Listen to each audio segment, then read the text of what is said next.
hogy ezt nevezze el POTS-nek. Akkor ezután már nincs is más dolog, mint arra nyomni, akkor apply.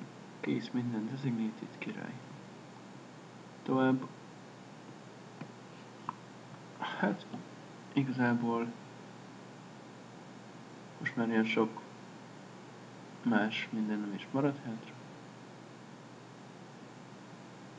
Még hogyha...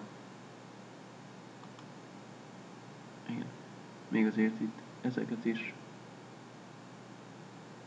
spoolok, azok a vezetékek típusai, azokkal most egyelőre nem fogok foglalkozni. Spool read, hát. Azért, mert egyféle spoolt használunk, és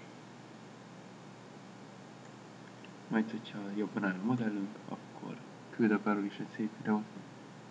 Azért, hogy az új vezetékek rútolásra kerüljenek, csak csináljuk a szokásosat. Látcső, kontroller. Oké. Tüff. Ez párszor még mindig hiányzik. Sajnos nem tudok velük kezdeni. Nézzük csak, hogy a Cambly, hát. Nekem van egy olyan érzésem, hogy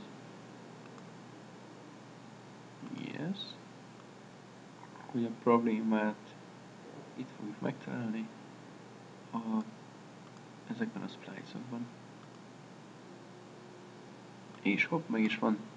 Mert az MVF file mindig csatlakozónál ilyen nevű pineket ír elő, hogy csépin 01, 02, 03, és ezeknél a splice-oknál, ezeknél az elosztó kis geciknél, ezeknél pedig nem ilyen nevűk vannak, hanem pincsé 01, pincsé 03, pam, pam, pam.